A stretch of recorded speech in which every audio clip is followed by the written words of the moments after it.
إن الحمد لله حمدا طيبا كثيرا مباركا فيه غافر الذنب قابل التوب سريع الحساب شديد العقاب نحمده ونستعينه ونستغفره ونؤمن به ونتوكل عليه ونعوذ بالله من شرور أنفسنا وسيئات أعمالنا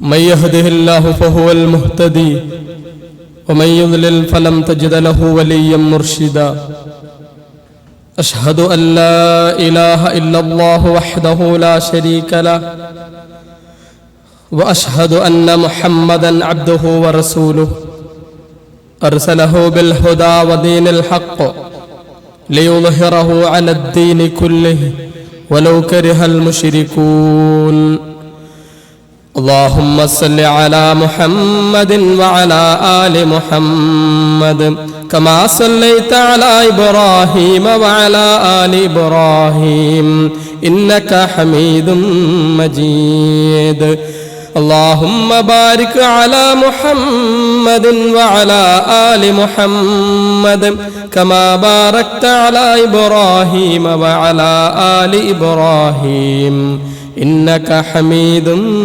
مجيد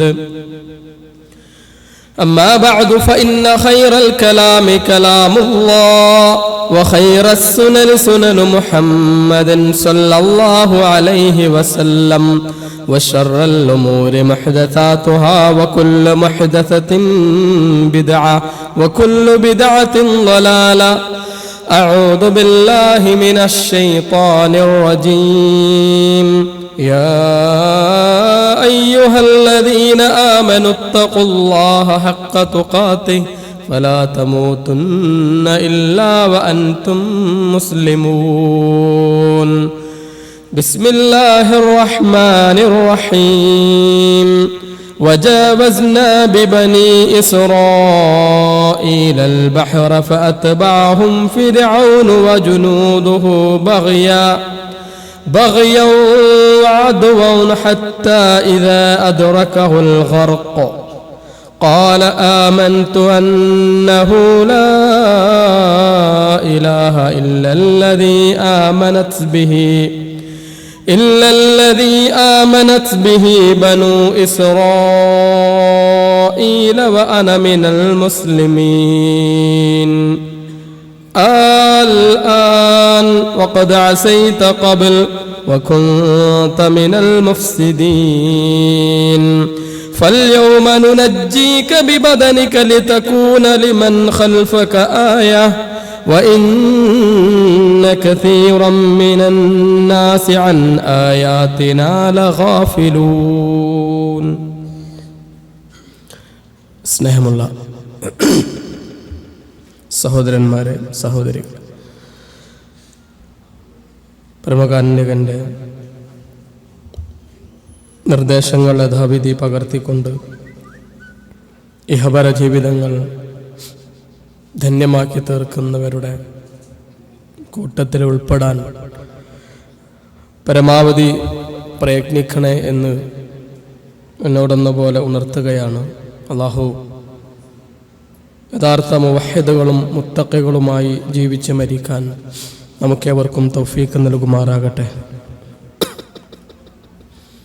ഹിജറ വർഷം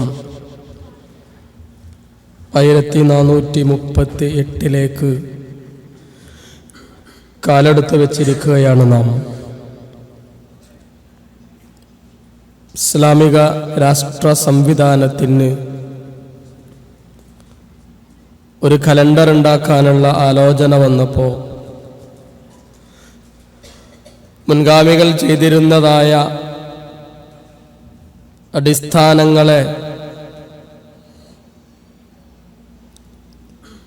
മാതൃകയാക്കിയെടുത്ത്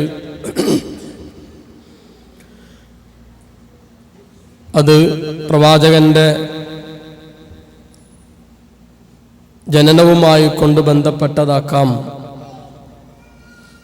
നുബുവത്ത് ഇറങ്ങിയതുമായി ബന്ധപ്പെട്ടതാക്കാം. ബദർ യുദ്ധവുമായി ബന്ധപ്പെട്ടതാക്കാം, മക്ക വിജയവുമായി ബന്ധപ്പെട്ടതാക്കാം എന്നിങ്ങനെ വ്യത്യസ്തങ്ങളായ അഭിപ്രായങ്ങളും നിർദ്ദേശങ്ങളും കടന്നു വന്നെങ്കിലും ഇസ്ലാമിലെ യഥാർത്ഥത്തിൽ വ്യതിരക്തമാക്കി നിർത്തിയത് ഹിജറയായിരുന്നു എന്ന് പറഞ്ഞ്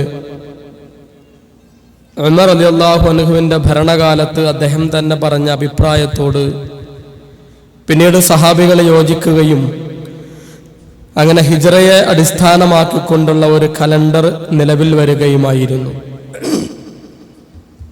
രണ്ടാമത്തെ ഒരു ചർച്ച വന്നത് ഏത് മാസത്തെയാവണം ആദ്യം വെക്കേണ്ടത് എന്നുള്ളതാണ്.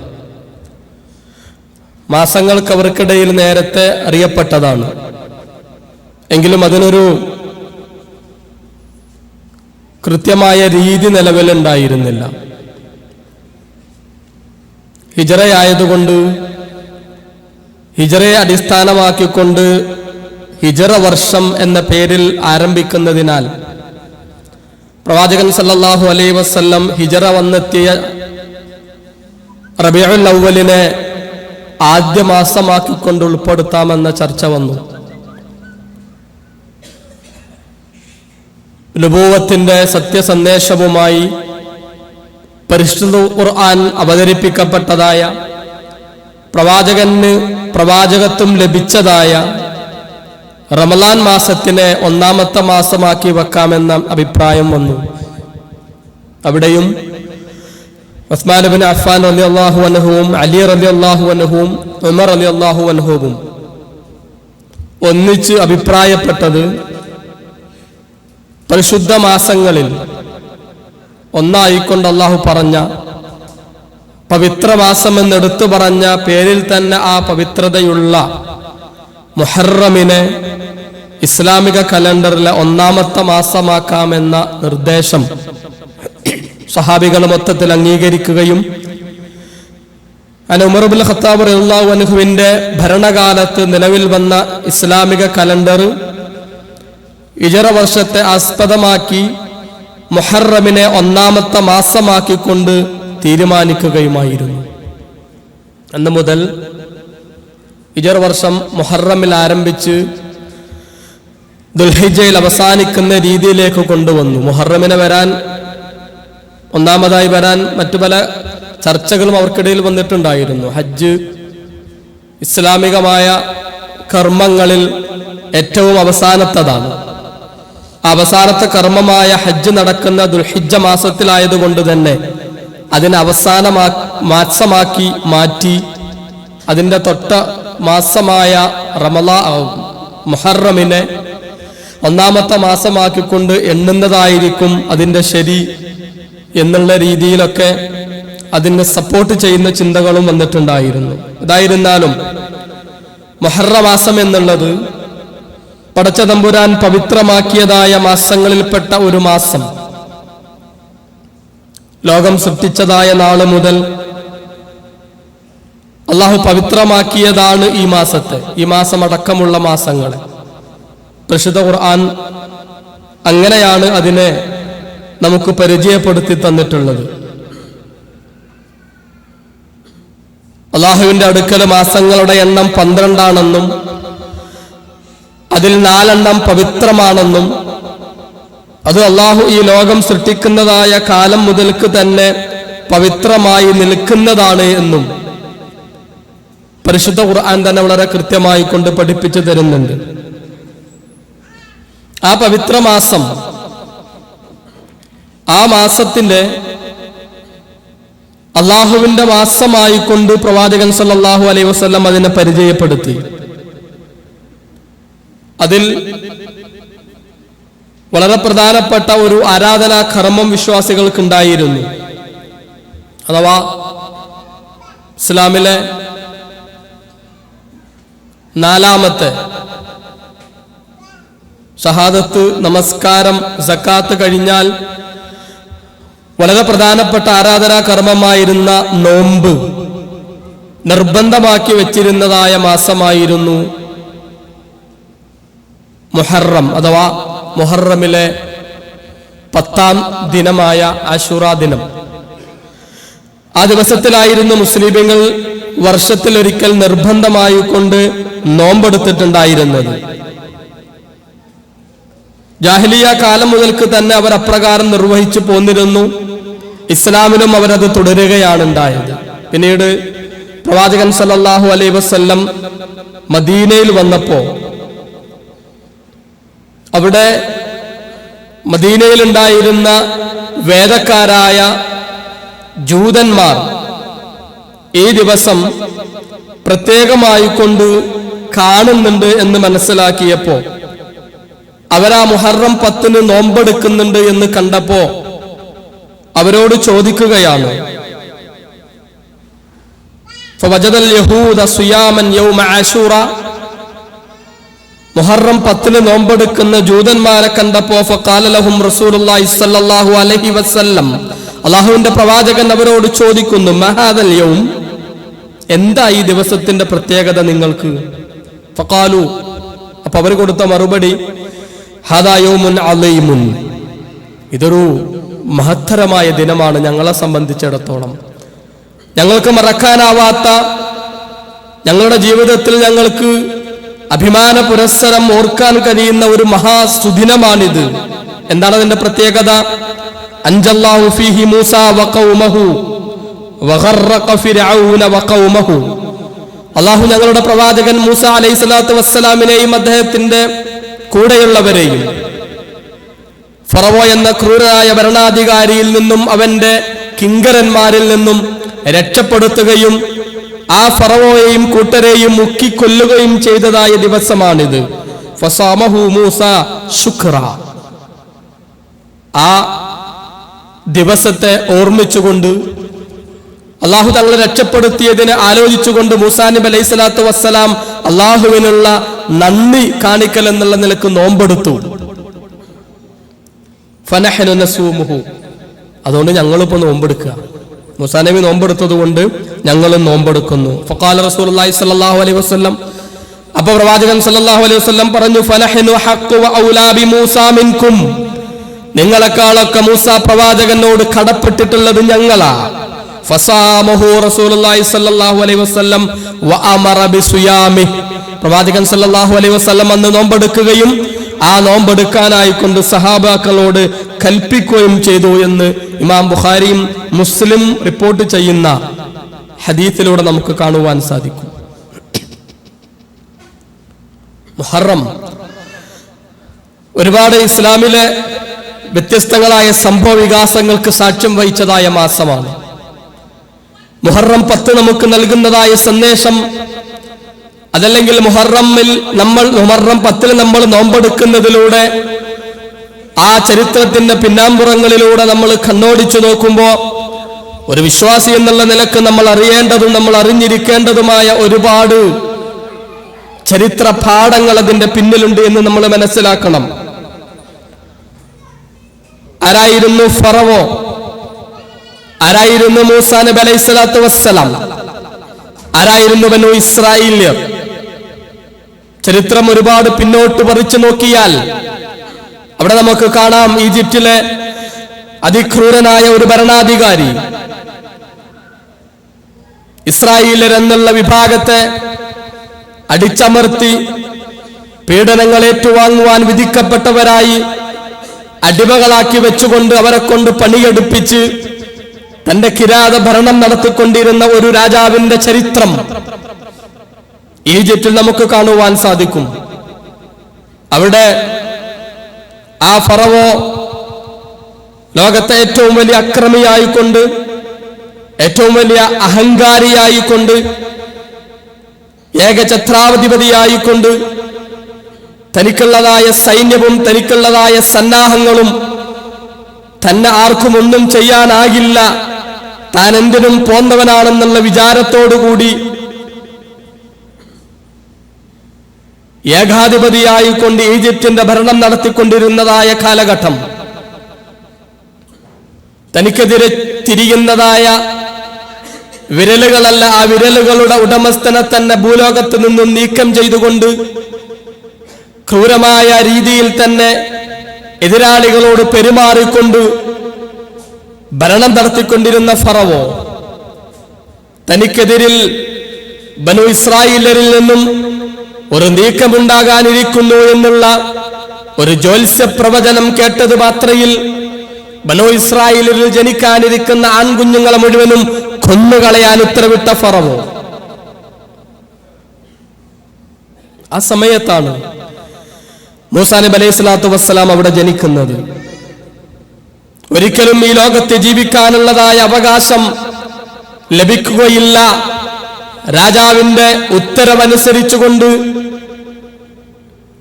ബനു ഇസ്രായേലിലെ ഒരു ആൺകുട്ടിയും ഈജിപ്തിൽ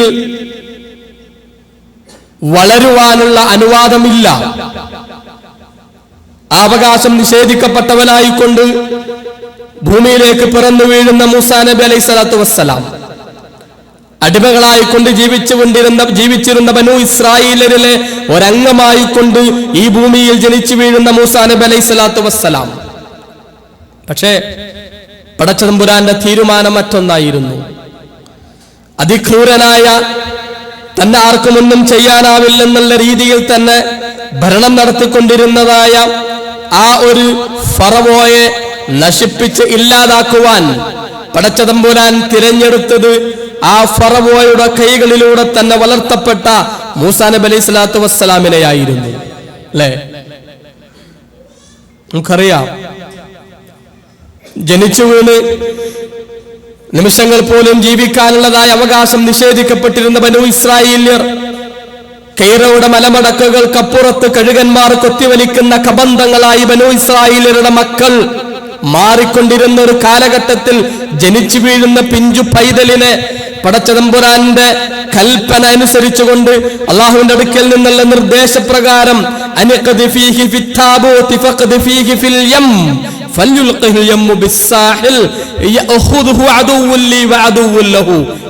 കൊടുക്കുകയാണ് പടച്ചതമ്പുരാൻ. പെട്ടിയിലാക്കിക്കൊള്ളുക സഹോദരി, ആ കുഞ്ഞിനെ നദിയിലൊഴുക്കിക്കൊള്ളുക. പടച്ചതമ്പുരാൻ ബാക്കി കാര്യങ്ങൾ ഏറ്റെടുത്തുകൊള്ളും. ആ കുഞ്ഞിന്റെയും എന്റെ തന്നെയും ശത്രുവായ ഫറവോ ആ കുട്ടിയെ കണ്ടെടുത്തുകൊള്ളും. ഒഴുക്കിവിടുന്നതിന് മുൻപ് തന്നെ പടച്ചതമ്പുരാൻ ആ മാതാവിന് കൊടുത്തതായ സന്ദേശമാണ്.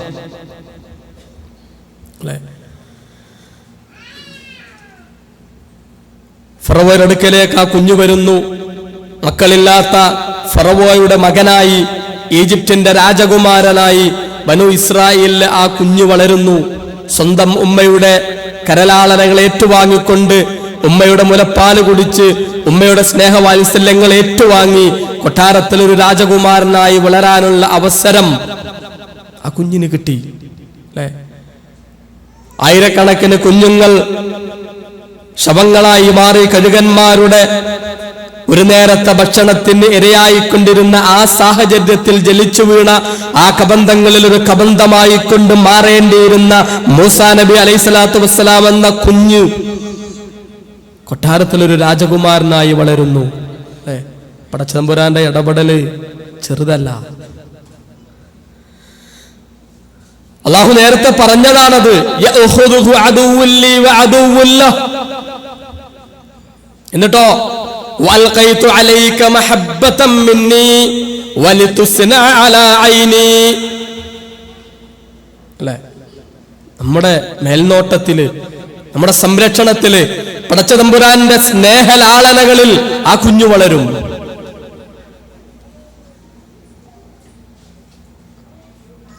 ഫറവോയുടെ കൊട്ടാരത്തിൽ വളരുകയാണ് രാജകുമാരനായി മൂസാ നബി അലൈഹി സ്വലാത്തു വസ്സലാം.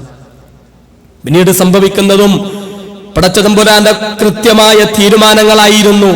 ഫറവോയുടെ കൂട്ടത്തിൽപ്പെട്ട ഒരാളെ കൊല്ലാനിട വരികയും ഫറവോ മൂസക്കെതിരെ ശക്തമായ കൽപ്പന പുറപ്പെടുവിക്കുന്നതും കണ്ടടത്ത് വെച്ചുകൊണ്ട് പിടികൂടി കൊല്ലാനുള്ള നിർദ്ദേശം കൊടുക്കുന്നതും ആ നാട് വിട്ടുകൊണ്ട് ഓടിപ്പോവുകയും മദിയനിൽ താമസമാക്കുകയും ഒക്കെ ചെയ്തുകൊണ്ട് 10 വർഷത്തോളം കാലം കുടുംബമായി കൊണ്ട് ആ പ്രദേശത്ത് താമസിച്ചതിന് ശേഷം മൂസാ നബി അലൈഹി സ്വലാത്തു വസ്സലാം തിരിച്ചു വരുന്നതായ സന്ദർഭത്തിൽ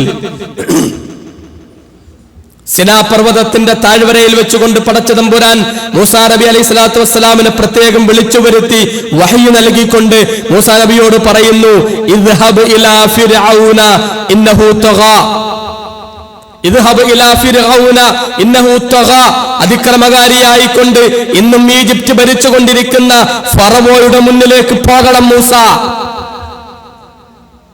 സ്വാഭാവികമായി കൊണ്ടുള്ള പേടിയുണ്ടാവും. താൻ പാല് കൊടുത്തു വളർത്തിയതായ അതേ മോശ തന്നെ തന്റെ അധികാരങ്ങളെയും തന്റെ വിശ്വാസങ്ങളെയും തന്റെ നിലനിൽപ്പിനെയും ചോദ്യം ചെയ്യാൻ കടന്നു വരുമ്പോ, ഒരു കാലത്ത് കണ്ടയിടത്ത് വെച്ച് കൊല്ലാൻ താൻ ഉത്തരവിട്ടതായ അതേ ചെറുപ്പക്കാരൻ തന്റെ മുന്നിലേക്ക് തിരിച്ചു വരികയാണെന്നറിയുമ്പോ ഫറവോ എങ്ങനെ പെരുമാറുമെന്ന് ആലോചിക്കാൻ മൂസാ നബിക്ക് അധികം സമയം വേണ്ട, അല്ലെ? വേണ്ടി വന്നില്ല. പടച്ചോനോട് പറഞ്ഞു, പടച്ചോനെ പേടിയാ,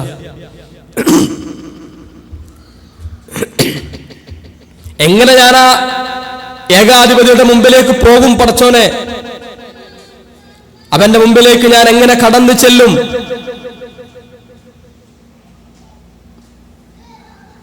പടച്ചോൻ പറഞ്ഞു, മൂസാ, ഇത്രയും ഈ സിനാ പർവ്വതത്തിന്റെ മുകളിലേക്ക് നീ വന്നെത്തുന്നത് വരെ നിന്റെ ജീവിതത്തിൽ നടന്നതായ കാര്യങ്ങളിലേക്ക് ഒരു ഫ്ലാഷ് ബാക്ക് പോകണം. നീ അവിടെ നിന്ന് പടച്ചോൻ പറഞ്ഞു കൊടുക്കുകയാണ്, കുഞ്ഞായിരിക്കുമ്പോ ആ ഫറവോ നടത്തിയതായ കിരാത പ്രവർത്തനങ്ങളും അവിടെ നിന്നും പടച്ച തമ്പുരാൻ തന്നെ രക്ഷിച്ചു കൊണ്ടുവന്നതും പിന്നീട് ആ കൊട്ടാരത്തിൽ വളർന്നതും അവിടെ നിന്നും മദീനയിലേക്ക് യാത്ര പോകുന്നതും പിന്നീട് തിരിച്ചു വരുന്നതുമായ കഥകള് പടച്ച തമ്പുരാൻ മൂസാ നബി അലൈഹി സ്വലാത്തു വസ്സലാമിനോട് ആ മലയുടെ മുകളിൽ വെച്ചുകൊണ്ട് തന്റെ ജീവിതത്തിന്റെ ഒരു ഫ്ലാഷ് ബാക്ക് ആക്കി പറഞ്ഞു കൊടുത്തുകൊണ്ട് അള്ളാഹു പറഞ്ഞു,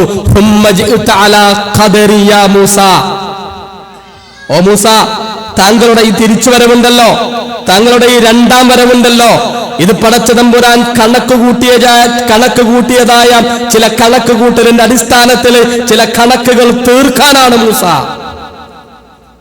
അല്ലേ? ഒരു വെറും വരവല്ല.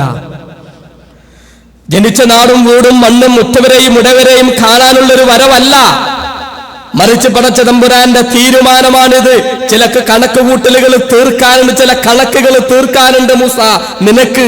അതിനു വേണ്ടിയിട്ടുള്ള വരവാ മൂസ. ആ കണക്ക്, ആ ഖദറ്, അത് തീർക്കാൻ വേണ്ടിയിട്ടുള്ള വരവാണ് എന്ന് മൂസാ നബി അലൈഹി സ്വലാത്തു വസ്സലാമിനോട് പറഞ്ഞ് ധൈര്യം കൊടുത്തുകൊണ്ട് പടച്ച തമ്പുരാൻ പറഞ്ഞയക്കുന്നു. ഒന്നുകൊണ്ടും പേടിക്കണ്ട, ഇന്നനീ മഅകുമാ അസ്മഉ വ അറാ, എല്ലാം കണ്ടും കേട്ടും ഞാനെന്ന് നിങ്ങളോട് കൂടെ. അസ്മഉ വ അറാ, ആ പ്രയോഗം തന്നെയാണ്, അല്ലെ? സംഭവിക്കുന്നതെല്ലാം നടക്കുന്നതെല്ലാം കണ്ടും കേട്ടും നിങ്ങളുടെ കൂടെ ഞാനുണ്ടായിരിക്കും, ധൈര്യമായി മുന്നോട്ട് പോയിക്കൊള്ളുക എന്ന് ആ ആവേശം നൽകിക്കൊണ്ട്, ആ ഒരു പ്രചോദനം നൽകിക്കൊണ്ട്, ധൈര്യം നൽകിക്കൊണ്ട് പടച്ച തമ്പുരാൻ പറഞ്ഞയക്കുകയായിരുന്നു ഫറവോയുടെ സമക്ഷത്തിലേക്ക്. ധൈര്യമായി ഫിറഔന്റെ മുമ്പിൽ പോയിക്കൊണ്ട് അള്ളാഹുവിന്റെ സന്ദേശം പറഞ്ഞു കൊടുക്കാൻ മൂസാ നബിക്ക് സാധിച്ചു. എന്നെ സംരക്ഷിക്കാൻ എന്റെ റബ്ബന്റെ കൂടെയുണ്ട് എന്നുള്ള ആ ഒരു വിശ്വാസം പടച്ച തമ്പുരാൻ നൽകിയതായ ആ ഒരു ധൈര്യം കൈമുതലാക്കിക്കൊണ്ട് ഒറ്റയാനായി ഫറവോയുടെ മുമ്പിൽ നിന്നുകൊണ്ട് പറഞ്ഞു, ഫറവോ, ബനൂ ഇസ്രായേലിനെ മോചിപ്പിക്കണം, ഇനിയും അവരെ പീഡിപ്പിക്കാൻ പാടില്ല, അവരെ മോചിപ്പിക്കാനാണ് ഞാൻ വന്നിരിക്കുന്നത്. അല്ലെ? ഫറവോ ആലോചിച്ചു പോയി. ഒരു സൈന്യമില്ലാതെ, ഒരു സംവിധാനമില്ലാതെ, ആയുധങ്ങളില്ലാതെ, സന്നാഹങ്ങളില്ലാതെ, ആരുടെയും പിന്തുണയില്ലാതെ ഒറ്റക്കൊരാൾ കയറി വന്നിട്ട് പറയാ, ബനൂ ഇസ്രായേലിനെ മോചിപ്പിക്കാനാണ് ഞാൻ വന്നിരിക്കുന്നത് എന്ന്. അല്ലേ? അർസിൽ മഅനാ ബനി ഇസ്രായേൽ ഫലാ തുഅദ്ദിബുഹും ഖദ് ജിനാക ബിആയത്തിൻ മിർ റബ്ബിക് വസ്സലാമു അലാ മൻ ഇത്തബഅൽ ഹുദാ. മോചിപ്പിക്കണം ബനൂ ഇസ്രായേലിനെ, ഇനിയും അവരെ ശിക്ഷിച്ചു കൊണ്ടുവെക്കാൻ പാടില്ല. ഞാൻ പടച്ച റബ്ബിന്റെ അടുക്കൽ നിന്നുള്ള ഒരു സത്യസന്ദേശവുമായി കൊണ്ടാണ് നിന്റെ അടുക്കലേക്ക് വന്നിരിക്കുന്നത്. ധൈര്യസമേതം ഫറവോയുടെ മുഖത്ത് നോക്കി പറയാം. അല്ലേ? അപ്പോൾ ഫറവോ ചോദിക്കുന്നത്, ആരാപ്പേ പുതിയ റബ്ബ്? ഫമൻ റബ്ബുക്കുമായ മൂസ, ആരാപ്പേ റബ്ബ്? ഞാനാണ് ഇവിടുത്തെ റബ്ബ്. അന റബ്ബുക്കുമുൽ അഅല, ഞാൻ അവിടുത്തെ റബ്ബ്. ആരപ്പങ്ങളെ ഈ റബ്ബ്? കൃത്യമായ മറുപടി കൊടുക്കുന്നു മൂസാ നബി അലൈഹി സ്വലാത്തു വസ്സലാം. റബ്ബുനല്ലദീ അഅതാ കുല്ല ശൈഇൻ ഖൽഖഹു സുമ്മ ഹദാ. എന്റെ റബ്ബാനെന്നോ ഈ ലോകത്തുള്ള സകലമായ സൃഷ്ടിജാലങ്ങളെയും സൃഷ്ടിക്കുക മാത്രമല്ല, ആ സൃഷ്ടിക്കപ്പെട്ടതായ ജീവജാലങ്ങൾക്ക് ഈ പ്രപഞ്ചത്തിൽ ജീവിക്കാൻ ആവശ്യമായ ജീവിത രീതികൾ നിർണയിച്ചു കൊടുക്കുകയും ചെയ്തവനായ തമ്പുരാൻ, അവനാണ് എന്റെ റബ്ബ്. ബാക്കി ചരിത്രം ഞാൻ പറയുന്നില്ല. മൂസാ നബി അലൈഹി സ്വലാത്തു വസ്സലാമിന് പടച്ച തമ്പുരാനെ കൽപ്പന പ്രകാരം ബനു ഇസ്രായേലിനെയും കൊണ്ട് രക്ഷപ്പെട്ടു പോകുന്നു. ഫറവോ ആ പ്രവാചകനെയും കൂട്ടരെയും പിന്തുടരുന്നു. അവര് കടലിന്റെ കരയിലെത്തുന്നതായ സന്ദർഭം വജാവസ്നാ ബിബനി ഇസ്രാഈലൽ ബഹറ ഫതബഅഹും ഫിർഔന വജുനൂദുഹു ബഗ്യൻ വഅദുവാ. ശത്രുത എന്നുള്ളത് മാത്രം കൈമുതലാക്കിക്കൊണ്ട് രക്ഷപ്പെട്ടു പോകുന്ന ആ ബനു ഇസ്രായേലര് എവിടെയെങ്കിലും പോയിക്കൊണ്ട് ജീവിച്ചു കൊള്ളട്ടെ എന്ന് പോലും ചിന്തിക്കാതെ അവരുടെ പിന്നാലെ കൂടുന്ന, അവരെ നശിപ്പിക്കാനായിക്കൊണ്ട് അവരുടെ കൂടെ ഇറങ്ങിത്തിരിക്കുന്ന ഫറവോ ഹത്താ ഇദാ അദ്റകഹുൽ ഖർഖ്. അല്ലേ, അവിടെ അത്ഭുതങ്ങൾ സംഭവിക്കുന്നത് നമ്മൾ കാണുക. മൂസാ നബിയോട് പടച്ചോൻ അന്ന് പറഞ്ഞ ഞാനുണ്ട് കൂടെ എന്നുള്ള വിശ്വാസം ബനു ഇസ്രായേലിൽ വന്നിട്ട് ചോദിച്ചപ്പോഴും അദ്ദേഹത്തോട് വന്നിട്ട് പറഞ്ഞപ്പോ എന്തിനീ കടുങ്കൈ ചെയ്തു അല്ലെ, ഒന്നുകിൽ ഫറവോന്റെ പടയാളികളാൽ മരിക്കണം, കൊല്ലപ്പെടണം, അല്ലെങ്കിൽ ഈ കടലിൽ മുങ്ങിച്ചാവണം, എന്തായിരുന്നാലും മരണം സുനിശ്ചിതം. ഇത് വേണ്ടിയിരുന്നോ മൂസ എന്നുള്ള ചോദ്യത്തിന് മൂസാ നബിയുടെ മറുപടി ഇന്ന റബ്ബീ മഈ സയഹ്ദീനി. ഒരു വിശ്വാസിക്ക് തന്റെ ജീവിതത്തിൽ പ്രയാസങ്ങൾ നേരിടുമ്പോ, ബുദ്ധിമുട്ടുകൾ ഉണ്ടാവുമ്പോ, ഏതെങ്കിലും തരത്തിലുള്ളതായ ബാരിയേഴ്സ് അവന്റെ ജീവിതത്തിൽ വരുമ്പോ അവന്റെ അന്തരാളങ്ങളിൽ നിന്നും ഉയർന്നു വരേണ്ടതായ വചനമായിരിക്കണം അത്. ഇന്ന റബ്ബീ മഈ സയഹ്ദീനി. എന്റെ വഴി അടഞ്ഞിട്ടില്ല, എന്റെ ജീവിതത്തിന്റെ മുന്നോട്ടുള്ള പ്രയാണം നിലച്ചിട്ടില്ല, എനിക്ക് മുമ്പിലുള്ള തടസ്സം, എന്റെ മുന്നിലുള്ളതായ ഈ ബ്ലോക്ക് എന്നെ പിടിച്ചു നിർത്താൻ പര്യാപ്തമല്ല. എന്റെ റബ്ബന്റെ കൂടെയുണ്ട്. സയഹ്ദീനി. അവനെനിക്കൊരു വഴി കാണിച്ചു തരും, അവനെനിക്കൊരു മാർഗം കാണിച്ചു തരും. അള്ളാഹു മാർഗം കാണിച്ചു കൊടുത്തു. ഫറവോയെയും കൂട്ടരെയും അദ്റകഹുൽ ഖർഖ്, അവരെ മുക്കി കൊന്നു പടച്ച തമ്പുരാൻ. قال آمنت أنه لا إله إلا الذي آمنت به بنو إسرائيل وأنا من المسلمين. ബനു ഇസ്രായേലരെല്ലാം വിശ്വസിച്ചിട്ടുള്ളതായ അതേ പടച്ച തമ്പുരാനിൽ ഇതാ ഞാനും വിശ്വസിച്ചിരിക്കുന്നു. വഅന മിനൽ മുസ്ലിമീൻ. ഞാനിതാ മുസ്ലിം ആയിരിക്കുന്നു എന്ന് മരണത്തിന്റെ വക്കിൽ കടന്നുകൊണ്ടതാ ലോകം കണ്ട ഏറ്റവും വലിയ ക്രൂരനായ, ഏറ്റവും വലിയ അഹങ്കാരിയായ, ഏറ്റവും വലിയ അക്രമിയായ ആ ഫറവോയുടെ നാവുകളിൽ നിന്നും അതാ ഞാനിതാ പടച്ച തമ്പുരാന് കീഴ്പ്പെട്ടിരിക്കുന്നു, ഞാനിതാ മുസ്ലിമായിരിക്കുന്നു, ഞാനിതാ ബനു ഇസ്രായേലരെല്ലാം വിശ്വസിക്കുന്നതായ ആ പടച്ച തമ്പുരാനിൽ വിശ്വസിച്ചിരിക്കുന്നു എന്ന് പറയിപ്പിക്കുന്നു പടച്ച തമ്പുരാൻ. എന്നിട്ടാ മരിച്ചത്. അവസാനമായി കൊണ്ട് പറഞ്ഞത് അതാ. പടച്ചോൻ പറഞ്ഞു അൽ ആൻ വഖദ് അസൈത ഖബൽ വകുൻത മിനൽ മുഫ്സിദീൻ. ഇപ്പോഴാ വിശ്വസിക്കാൻ തോന്നിയത്, വിശ്വസിക്കാൻ പാകമാകുന്ന, വിശ്വസിക്കുവാൻ നിനക്ക് പ്രചോദനമാകുന്ന ഒരുപാട് ആയത്തുകള് നിന്റെ മുമ്പിൽ കാണിച്ചു തന്നിട്ടുണ്ടായിരുന്നില്ലേ? നീ കൊണ്ടുവന്ന ഈജിപ്തിലെ ഏറ്റവും വലിയ, ഏറ്റവും ഉന്നത രീതിയിൽ തന്നെ, ഉയർന്ന രീതിയിൽ തന്നെ മാജിക് നടത്തിക്കൊണ്ടിരുന്ന മജീഷ്യന്മാരുടെ ഗോഡ് ഫാദേഴ്സ് ആയിരുന്ന ആളുകളെ പരാജയപ്പെടുത്തി ആ മജീഷ്യന്മാര് വരെ അതിലേക്ക് കടന്നുപോയപ്പോഴും നിനക്ക് സമയം കിട്ടിയില്ല. അവർക്കിടയിലേക്ക് ഒരുപാട് പരീക്ഷണങ്ങളായിക്കൊണ്ട്, വ്യത്യസ്തങ്ങളായ ചെറിയ ശിക്ഷകളായിക്കൊണ്ട് അവർക്കിടയിലേക്ക് പടച്ച തമ്പുരാൻ ചെറിയ ഡോസുകൾ കൊടുത്തപ്പോഴും പാഠം പഠിച്ചില്ല അല്ലെ?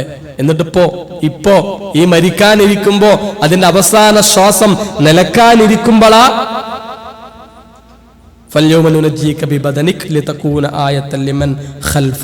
വിടില്ല, നിന്റെ ശരീരത്തെ തിരിച്ചെടുക്കുന്ന, രക്ഷപ്പെടുത്തുന്ന, വരാനിരിക്കുന്ന ജനസമൂഹങ്ങൾക്ക് ഒരു പാഠമാക്കി തീരുവാൻ.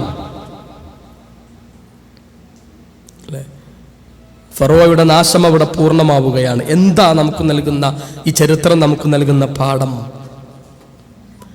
അടിച്ചമർത്തപ്പെട്ടവരും പീഡിതരായിട്ടുള്ളവരും എന്നും ആ ഒരു അടിച്ചമർത്തപ്പെട്ടവരായിക്കൊണ്ട് തന്നെ, കീഴാളന്മാരായിക്കൊണ്ട് തന്നെ കഴിയേണ്ടവരാണെന്നുള്ള മേലാളന്മാരുടെ ചിന്തകൾക്ക് മേലെയുള്ള പടച്ചതമ്പുരാന്റെ ശക്തമായ പ്രഹരമായിരുന്നു ആ മുഹറം 10 അള്ളാഹു നൽകിയത്. വിശ്വാസികൾക്ക് എപ്പോഴും അതൊരു പാഠമാവണം.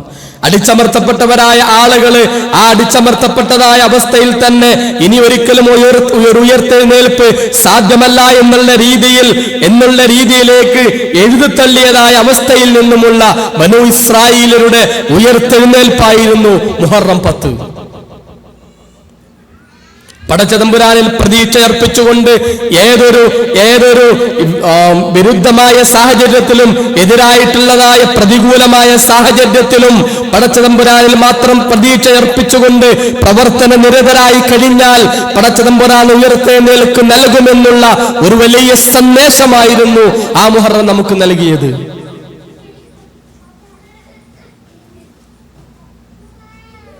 നമ്മുടെ സലാഹി പ്രസ്ഥാനത്തിന്റെ ആദ്യകാല നേതാക്കന്മാരൊക്കെ ഈ ചരിത്ര പാഠം ഉൾക്കൊണ്ടവരായിരുന്നു എന്ന് കാണാൻ സാധിക്കും. 1920കളിൽ നമ്മൾ നേരത്തെ സ്വാതന്ത്ര്യദിനാഘോഷവുമായി കൊണ്ട് ബന്ധപ്പെട്ട ക്ലാസ്സിൽ നമ്മൾ ചർച്ച ചെയ്തു. 1920കളിൽ കേരളത്തിലെ മലബാറിലെ മുസ്ലിമീങ്ങൾക്ക് ഇനി ഈ ജന്മത്തിൽ ഒരു ഉയർത്തെഴുന്നേൽപ്പ് സാധ്യമാവില്ലെന്നുള്ള രീതിയിൽ ബ്രിട്ടീഷ് പട്ടാളം അവരെ അടിച്ചമർത്തിക്കൊണ്ട് ഇല്ലായ്മ ചെയ്ത് ഇനിയൊരു ഉയർത്തെഴുന്നേൽപ്പ് സാധ്യമല്ലാത്ത രീതിയിലേക്ക് അവരെ ചവിട്ടി അരച്ചിട്ടെങ്കിലും ഇന്ന് ഇന്ത്യയിലെ വേറെ ഏത് സ്റ്റേറ്റുമായി കൊണ്ട് കമ്പയർ ചെയ്താലും ഒരു പടി മുന്നിൽ നിൽക്കുന്ന രീതിയിൽ മുസ്ലിം സമൂഹം ഉയർച്ചയിലേക്ക്, ഉന്നതിയിലേക്ക് പടവുകൾ കയറിക്കൊണ്ട് എത്തിച്ചേർന്നത് അല്ലെ അന്നത്തെ നമ്മുടെ നേതാക്കന്മാര് പടച്ചതമ്പുരാന്റെ ഈ ചരിത്ര പാഠങ്ങൾ ഉൾക്കൊണ്ടുകൊണ്ട് പ്രവർത്തിച്ചത് കൊണ്ടായിരുന്നു. അക്കാലഘട്ടത്തിലെ സമ്പത്തും സന്നാഹങ്ങളും എല്ലാ രീതിയിലുള്ള സൗകര്യങ്ങളും എല്ലാം ഉണ്ടായിരുന്ന ഉത്തരേന്ത്യൻ മുസ്ലിമീങ്ങളുടെ ഇന്നത്തെ അവസ്ഥ നമുക്ക് പരിശോധിച്ചു നോക്കുകയും ചെയ്യാം. പടച്ചതമ്പുരാനിൽ തവക്കുലാക്കിക്കൊണ്ട് അടിച്ചമർത്തപ്പെട്ടവരായിക്കൊണ്ട് മുദ്ര കുത്തപ്പെട്ടവരായ ആളുകൾക്ക് അള്ളാഹുവിന്റെ അപാരമായ അനുഗ്രഹത്തോടെ ശക്തമായ ഉയർത്തെഴുന്നേൽപ്പ് സാധ്യമാണ് എന്നുള്ള ഒരു വലിയ പാഠമാണ് ആ മുഹറം നമുക്ക് നൽകുന്നത്. അതോടൊപ്പം അക്രമം അതിരുവിടുന്നതായ സന്ദർഭത്തിൽ ആ രീതിയിലുള്ള മേലാളിത്തത്തിനെതിരെ അപ്രതീക്ഷിതമായി കൊണ്ട് പടച്ചതമ്പുരാൻ നൽകുന്നതായ ചില തിരിച്ചടികൾ അത് ചരിത്രത്തില് അന്നും ഇന്നും എന്നും തുടർന്നുകൊണ്ടിരിക്കുന്ന ഒന്നായി നമുക്ക് കാണുവാൻ സാധിക്കും അല്ലെ. മേലാളന്മാരായിട്ടുള്ള ആളുകൾ ഞാൻ എന്തിനും പോന്നവരാണെന്ന്, ഞങ്ങൾക്കിവിടെ എന്തും ചെയ്യാനുള്ളതായ അധികാരങ്ങളും പദവികളും കഴിവും ആ രീതിയിലുള്ള സംവിധാനങ്ങളും എല്ലാം ഉണ്ട് എന്ന് അഹങ്കരിക്കുന്നവരായ ആളുകളുടെ അഹങ്കാരത്തിന് മേൽ പടച്ചതമ്പുരാൻ നൽകുന്ന ചില ശക്തമായ പ്രഹരങ്ങൾ അതെല്ലായിടത്തും കാണാം. വ്യക്തി ജീവിതത്തിൽ അതുണ്ടാവും, കുടുംബത്തിൽ അതുണ്ടാവും, സമൂഹത്തിൽ അതുണ്ടാവും, രാഷ്ട്രീയത്തിൽ അതുണ്ടാവും, അന്താരാഷ്ട്ര തലങ്ങളിൽ വരെ അതുണ്ടാവും. എവിടെയും ഒരാളും ഞാനൊരിക്കലും ചോദ്യം ചെയ്യപ്പെടാൻ പാടില്ലാത്തവരാണ്, എന്നെ ആരും ചോദ്യം ചെയ്യാൻ പാടില്ല എന്നുള്ള അപ്രമാദിത്വത്തിന്റെ ശബ്ദമുയർത്തുന്നതായ മേലാളത്വത്തിനെതിരിൽ പടച്ചതമ്പുരാൻ ചില തിരിച്ചടികൾ കൊടുത്തുകൊണ്ടിരിക്കും. അതുകൊണ്ടൊരിക്കലും ആ രീതിയിൽ ചിന്തിക്കരുത്. വ്യക്തി ജീവിതത്തിൽ പോലും അല്ലെ അങ്ങനെ ചിന്തിക്കാൻ പാടില്ല. അവിടെ അടിച്ചമർത്തലിൽ നിന്നും പടച്ചതമ്പുരാൻ അവരെ ഉയർത്തിക്കൊണ്ടുവരുന്നത് ഏത് രീതിയിലാണ് എന്ന് നമുക്ക് പറയാൻ കഴിയില്ല, ചിന്തിക്കാൻ കഴിയാത്ത രീതിയിലാണ് അവർക്കുണ്ടാവുന്ന തകർച്ചകളും അല്ലെ. പടച്ചതമ്പുരാൻ തന്നെ പറഞ്ഞു അത്തരത്തിൽ അക്രമികളുടെ അക്രമത്തിന്റെ കാരണത്തെ പറ്റി പറഞ്ഞപ്പോ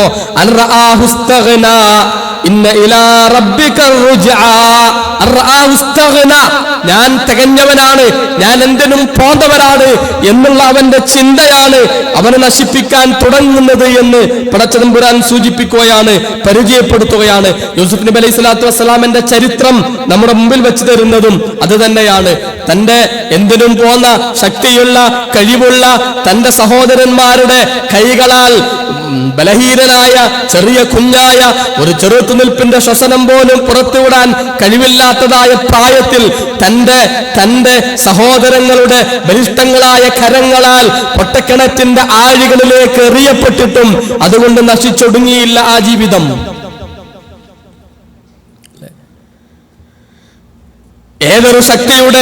ഏതൊരു ശക്തിയുടെ കരങ്ങളാണ് തന്റെ ജീവിതം എന്നേക്കുമായി കൊണ്ട് അവസാനിപ്പിക്കാനായി കൊടുങ്കാടിന് നടുവിലെ പൊട്ടക്കിണറ്റിലേക്ക് തന്നെ വലിച്ചെറിഞ്ഞുവോ, അതേ ശക്തമായ കരങ്ങള് തന്നെ മുൻപിലേക്ക് നിവൃത്തികേടോടുകൂടി നീട്ടുന്ന യാചിക്കുന്ന ഒരവസ്ഥയിലേക്ക് പടച്ചതമ്പുരാൻ ചരിത്രത്തെ കൊണ്ടുവരാൻ എണ്ണപ്പെട്ട വർഷങ്ങളെ വേണ്ടി വന്നുള്ളൂ.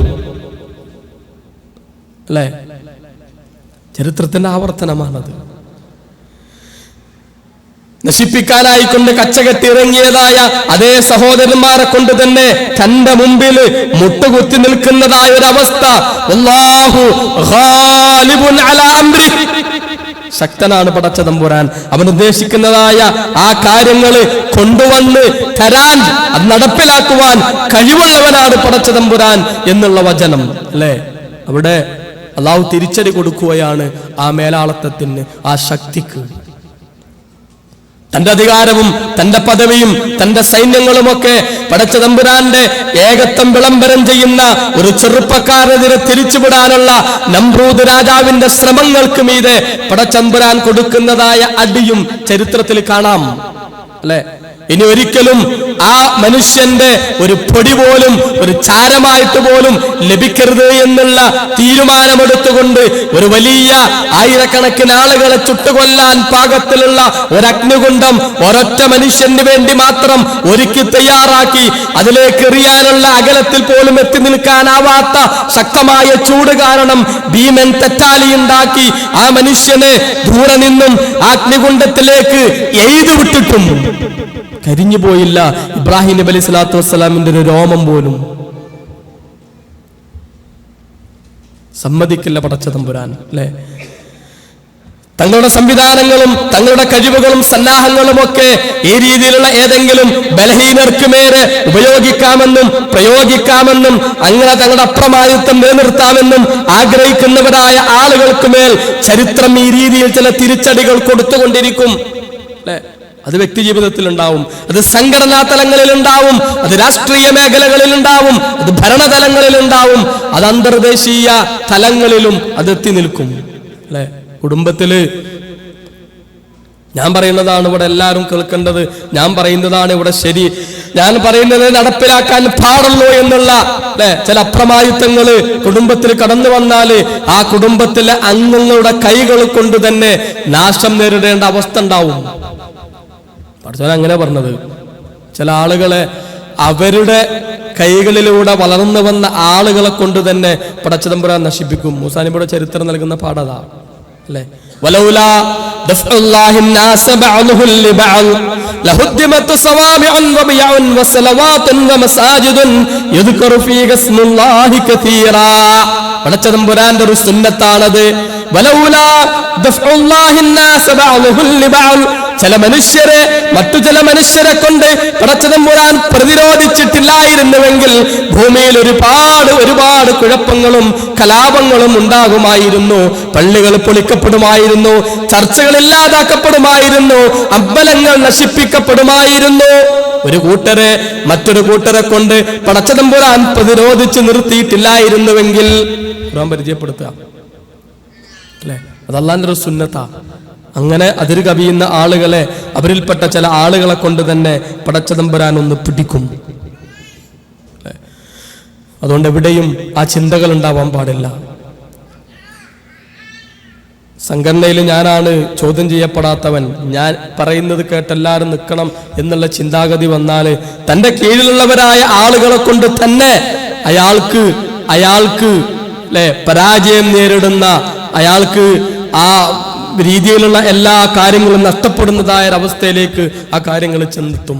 അത് സംഘാടനത്തിലായിരുന്നാലും പാണ്ഡിത്യത്തിലായിരുന്നാലും അല്ലെ, സാമുദായിക രംഗങ്ങളിലായിരുന്നാലും ഒക്കെ തന്നെ ഞാൻ ഏറ്റവും വലിയ പണ്ഡിതൻ, ഞാനെല്ലാം അറിയുന്നവൻ, എനിക്കെല്ലാം തിരിയും, ഞാനാണ് പറയുന്ന കാര്യങ്ങളിൽ അവസാന വാക്ക് എന്റേതാണ്, എന്റെ അത്ര വിവരം വേറെ ആർക്കും ഇല്ല എന്നുള്ള ചിന്ത ഒരു പണ്ഡിതന് വന്നാൽ ആ ചിന്ത അവന്റെ കൂടെയുള്ളവരായ ആളുകളെ കൊണ്ട് തന്നെ അവരെ നശിപ്പിക്കുന്ന ഒരവസ്ഥയിലേക്ക് പടച്ചതമ്പുരാൻ കൊണ്ടുചെന്നെത്തിക്കും.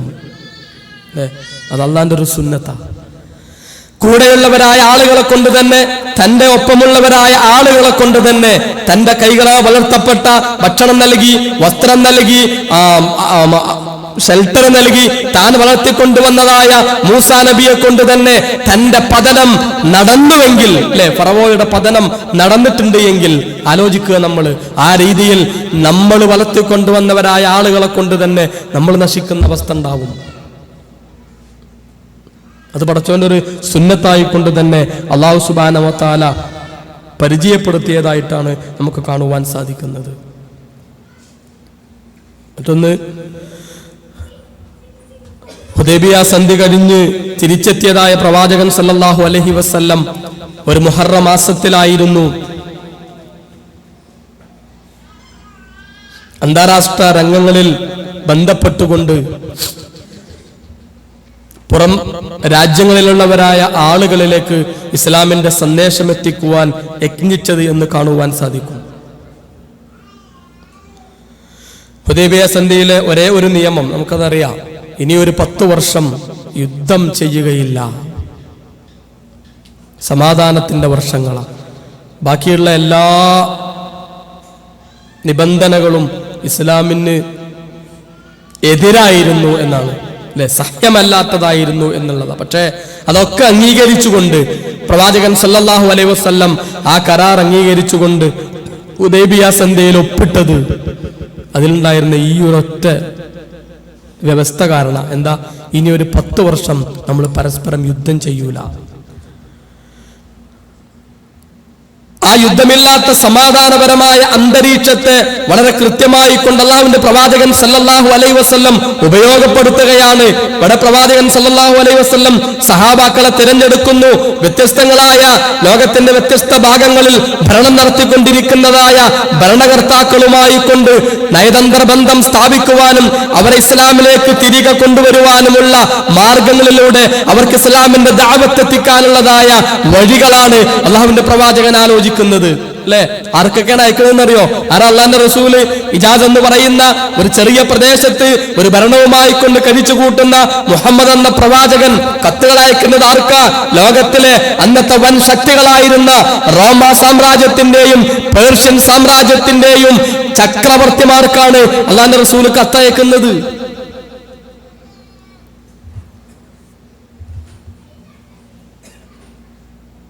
റോമ സാമ്രാജ്യത്തെ അധിപനായിരുന്ന ഹെർക്കൽ രാജാവിന്റെ അടുത്തേക്ക് ദഹ്യത്തുൽ ഖൽബി എന്ന് പറയുന്ന സഹാബിയെയാണ് അല്ലാഹുവിന്റെ പ്രവാചകൻ സല്ലല്ലാഹു അലൈഹി വസല്ലം പറഞ്ഞയക്കുന്നത്.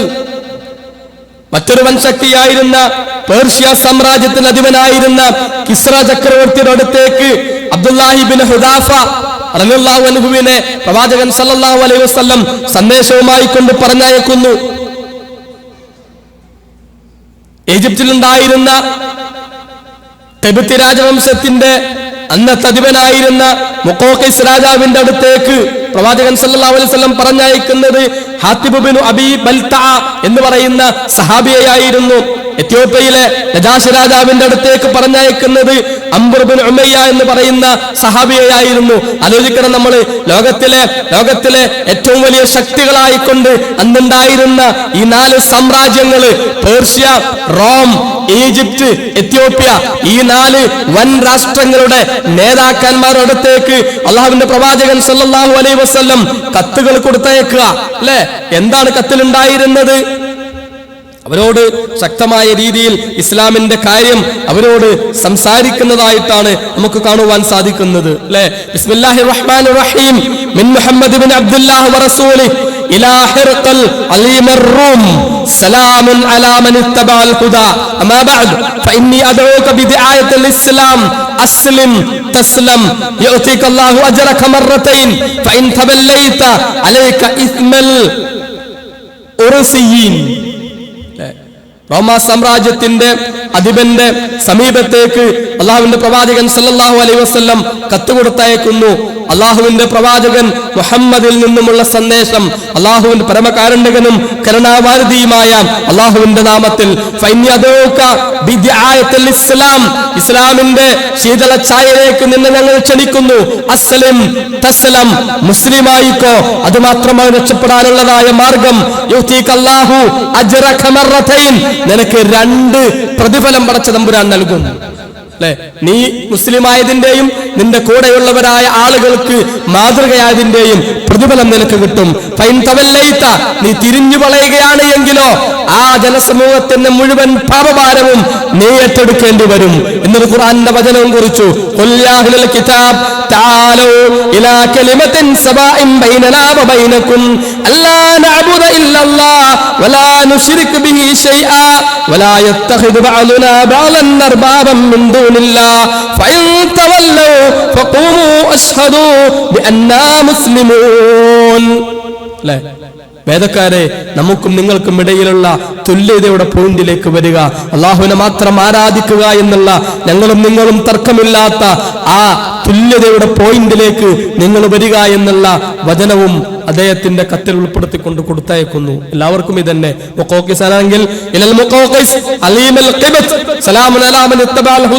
എന്ന് പറഞ്ഞുകൊണ്ട് അതേ സന്ദേശം മുഖോക്കിസിനും അതേപോലെ തന്നെ പേർഷ്യ സാമ്രാജ്യത്തിന്റെ അധിപനായിരുന്ന കിസ്റക്കും നജാഷിക്കും ഒക്കെ കൊടുത്തയച്ചു അല്ലാഹുവിന്റെ റസൂല്. പ്രതികരണങ്ങൾ പല രീതിയിലായിരുന്നു. അല്ലെ,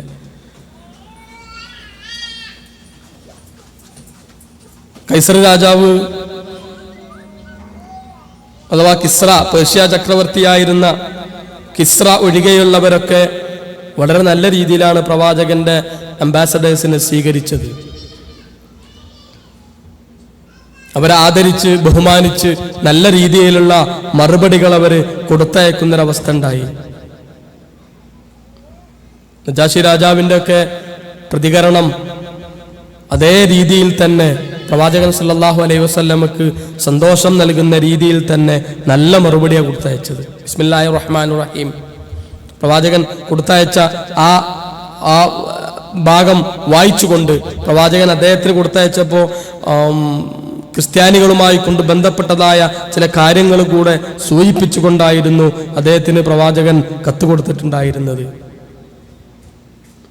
അദ്ദേഹം അതിനെ ആദരിക്കുകയും ബഹുമാനിക്കുകയും ആ കാര്യങ്ങളെല്ലാം അംഗീകരിച്ചുകൊണ്ടുള്ള രീതിയിൽ തന്നെ പ്രവാചകൻ സല്ലല്ലാഹു അലൈഹി വസല്ലമക്ക് അദ്ദേഹം മറുപടി കൊടുത്തയക്കുകയും ചെയ്തു എന്ന് കാണാൻ സാധിക്കും. അതേപോലെ തന്നെ ഈജിപ്തിന്റെ ഭരണസാരഥ്യം ഭരിച്ചിരുന്ന മുഖോക്കിസ് രാജാവും പ്രവാചകന്റെ ദൂതുമായി വന്ന പ്രവാചകന്റെ അംബാസഡറായി കൊണ്ടുവന്ന ഹത്തിം ഇബ്നു അബീ ബൽതയെ ആദരിക്കുകയും പ്രവാചകന് 2 അടിമകളെ സമ്മാനമായി കൊണ്ട് കൊടുത്തയക്കുകയും ചെയ്തു എന്നാണ് ചരിത്രം കാണിക്കുന്നത്. അല്ലെ, അഥവാ മരിയ റളിയല്ലാഹു അൻഹയെയും സീരീൻ 2 അടിമകളെ, പെൺകുട്ടികളെ അള്ളാഹുവിന്റെ പ്രവാചകന്റെ സമ്മാനമായി കൊണ്ട് കൊടുത്തയച്ചു എന്ന അതിൽ മാരിയെ അള്ളാഹിന്റെ പ്രവാചകൻ സല്ലല്ലാഹു അലൈഹി വസല്ലം പിന്നീട് വിവാഹം കഴിക്കുകയും അള്ളാഹിന്റെ റസൂലിന് ഖദീജ റളിയല്ലാഹു അൻഹയിൽ നിന്നല്ലാതെ കുഞ്ഞുണ്ടായത് ഒരേ ഒരു ഭാര്യയിൽ നിന്ന് മാത്രമാണ്. അത് മാരിയത്തുൽ ഖിബ്തിയിൽ നിന്നുമായിരുന്നു പ്രവാചകൻ കുഞ്ഞുണ്ടായത്. അഥവാ ഇബ്രാഹിം എന്ന പേരുള്ള പ്രവാചകൻ സല്ലല്ലാഹു അലൈഹി വസല്ലമയുടെ ആ മകന് ലഭിച്ചത് മാരിയയിലൂടെയായിരുന്നു. അവരെ പ്രവാചകൻ വിവാഹം കഴിക്കുകയാണ് ഉണ്ടായത്. റോമാ സാമ്രാജ്യത്തിന്റെ അധിപനായിരുന്ന ഹെർക്കലും വളരെ മോശമായി കൊണ്ടൊന്നും പെരുമാറിയിട്ടുണ്ടായിരുന്നില്ല. എന്നാൽ കിസ്റ ചക്രവർത്തിയാണ്, പേർഷ്യയുടെ ചക്രവർത്തിയായി കൊണ്ടുണ്ടായിരുന്ന കിസ്റ ചക്രവർത്തിയാണ് വളരെ മോശമായി കൊണ്ട് പ്രവാചകൻ സല്ലല്ലാഹു അലൈഹി വസല്ലമയുടെ ദൂതനായിരുന്ന അബ്ദുല്ലാഹി ഇബ്നു ഹുദാഫത്ത് സഹ്മിയോട് വളരെ മോശമായി കൊണ്ട് പെരുമാറുകയും അദ്ദേഹം പ്രവാചകൻ സല്ലല്ലാഹു അലൈഹി വസല്ലം കൊടുത്തയച്ചതായ കത്ത് വലിച്ചു കീറി അദ്ദേഹത്തിന്റെ മുഖത്തേക്ക് വലിച്ചെറിയുകയും ചെയ്തു. ആ വിവരം പ്രവാചകൻ സല്ലല്ലാഹു അലൈഹി വസല്ലം അറിഞ്ഞപ്പോ പ്രവാചകൻ സല്ലല്ലാഹു അലൈഹി വസല്ലം പറഞ്ഞു, ഫദഅ അലൈഹിം റസൂലുള്ളാഹി സല്ലല്ലാഹു അലൈഹി വസല്ലം ഐ മസ്സഖു കുല്ല മുമസ്സഖ്. അല്ലേ, അവനെയും അപ്രകാരം വലിച്ചു കീറപ്പെടാനായി അള്ളാഹുവിന്റെ റസൂൽ പ്രാർത്ഥിച്ചു എന്നുള്ളതാണ്. അല്ലേ, അത് സംഭവിക്കുകയും ചെയ്തു. വളരെ കുറഞ്ഞ വർഷങ്ങൾ കഴിഞ്ഞപ്പോഴേക്കും കിസ്ര ചക്രവർത്തിയുടെ മകനായിരുന്ന ഖുബ്ബാദ് ഷിറൂവി എന്നാണ് ചരിത്രത്തിൽ അയാൾ പിന്നീട് അറിയപ്പെട്ടത്. സ്വന്തം പിതാവിനെ അതിക്രൂരമായി കൊണ്ട് കൊന്ന് പേർഷ്യയുടെ അധികാരം പിടിച്ചെടുക്കുകയും ആ ഷിറൂവിൻ പിന്നീട് വെറും 6 മാസക്കാലം മാത്രം ഭരണം നടത്തുമ്പോഴേക്കും കുടുംബത്തിൽ നിന്ന് തന്നെയുള്ളതായ കലഹങ്ങൾ പൊട്ടിപ്പുറപ്പെടുകയും ഷിറൂവിൻ കൊല്ലപ്പെടുകയും അടുത്ത ഒരു രാജാവ് കുടുംബത്തിൽ നിന്നുള്ള ആൾ രാജാവാകുകയും അയാളും കൊല്ലപ്പെടുകയും അങ്ങനെ വെറും 4 വർഷങ്ങൾ കൊണ്ട് 10 രാജകുടുംബങ്ങളിൽ നിന്നുള്ള ആളുകൾ രാജാവാകുകയും കൊല്ലപ്പെടുകയും ചെയ്യുന്നൊരവസ്ഥയായി മാറി ആ കിസ്ര പേർഷ്യ എന്ന് പറയുന്ന സാമ്രാജ്യം തന്നെ ഛിന്ന ഭിന്നമായി പോകുന്നൊരവസ്ഥയിലേക്ക് വളരെ സമീപകാലം തന്നെ സാക്ഷ്യം വഹിച്ചു എന്നുള്ളതാ അള്ളാഹിന്റെ പ്രവാചകൻ സല്ലല്ലാഹു അലൈഹി വസല്ലമയുടെ ആ ഒരു പ്രാർത്ഥന കാരണത്താൽ. ഇവിടെ ഈ മുഹറമിൽ അള്ളാഹിന്റെ പ്രവാചകൻ നടത്തിയതായ ഈ ഒരു പ്രവർത്തനത്തിൽ നമുക്കുള്ള സന്ദേശം, ഇസ്ലാം എപ്പോഴും ആഗ്രഹിക്കുന്നത് സമാധാനമാണ് ഇസ്ലാം ആഗ്രഹിക്കുന്നത്. സമാധാനത്തിന്റെ ഒരു അവസ്ഥ സംജാതമാകുവാനാണ് ഇസ്ലാം എപ്പോഴും ആഗ്രഹിക്കുന്നതും പ്രവർത്തിക്കുന്നതും. ഇസ്ലാമിന്റെ ശത്രുക്കൾക്ക് എപ്പോഴും പേടിയുള്ളതും സമാധാന അന്തരീക്ഷം ഇല്ലാതിരിക്കുക, അത് ഉണ്ടാവുക എന്നുള്ളതാണ് അവർക്ക് പേടി. അതുകൊണ്ട് തന്നെ അതില്ലാതാക്കാനാണ് അവർ യത്നിക്കുക എന്നുള്ളതാണ്. കാരണം സമാധാനപരമായ അന്തരീക്ഷം ഉണ്ടാകുമ്പോൾ ഇസ്ലാമിന്റെ പ്രബോധനം വളരെ വ്യക്തമായും ശക്തമായി കൊണ്ടും നടക്കുന്നൊരവസ്ഥ വരും. ഇസ്ലാമിക പ്രബോധനം സ്വച്ഛന്തമായി കൊണ്ട് നടന്നു കഴിഞ്ഞാൽ ഇസ്ലാമിലേക്ക് കടന്നു വരുന്നവരായ ആളുകളുടെ എണ്ണം വർദ്ധിക്കുകയും ഇസ്ലാമിനെ പറ്റി പഠിക്കുവാനും ഇസ്ലാമിനെ അറിയുവാനും അങ്ങനെ ഇസ്ലാമിലേക്ക് കടന്നു വരുവാനും ഒരുപാട് ആളുകൾക്ക് അവസരമുണ്ടാവുകയും ചെയ്യുമെന്നുള്ളതാണ് വസ്തുത.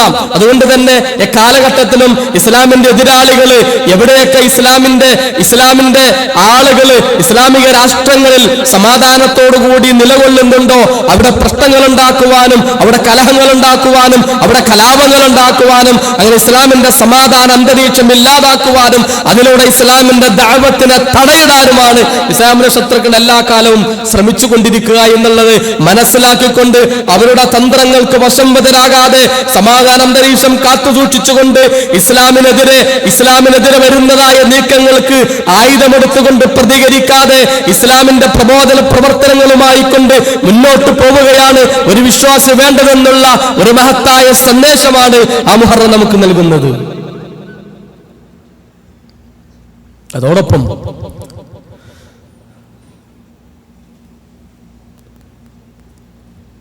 ആ മുഹറം മാസം പ്രവാചകൻ സല്ലല്ലാഹു അലൈഹി വസല്ലമയുടെ ഈ ഒരു ബൈഅത്ത് ഹുദൈബിയ സന്ധിക്ക് ശേഷമുള്ളതായ ആ ഒരു പ്രവർത്തനം നമ്മൾ കാണിക്കുന്നത് ഒരു മുസ്ലിമിനെ സംബന്ധിച്ചിടത്തോളം വരും വരായിക എന്തായിരിക്കുമെന്ന് ആലോചിച്ചുകൊണ്ട് ഇസ്ലാമിക ദഅവത്ത് നടത്തുന്ന ഒരു അവസ്ഥ ഉണ്ടാവാൻ പാടില്ല. ഞാനിപ്പോ ദഅവത്തുമായി കൊണ്ടിറങ്ങിയാൽ അവിടെ അങ്ങനെ ഉണ്ടാവും അല്ലെങ്കിൽ തന്നെ ഇപ്പൊ അവസ്ഥ ഇങ്ങനെയാണ് അല്ലെ എന്ന ഒരു വരും വരായികയെ ഭയപ്പെടുന്ന ഒരു അവസ്ഥയെ ഉണ്ടാവാൻ പാടില്ല.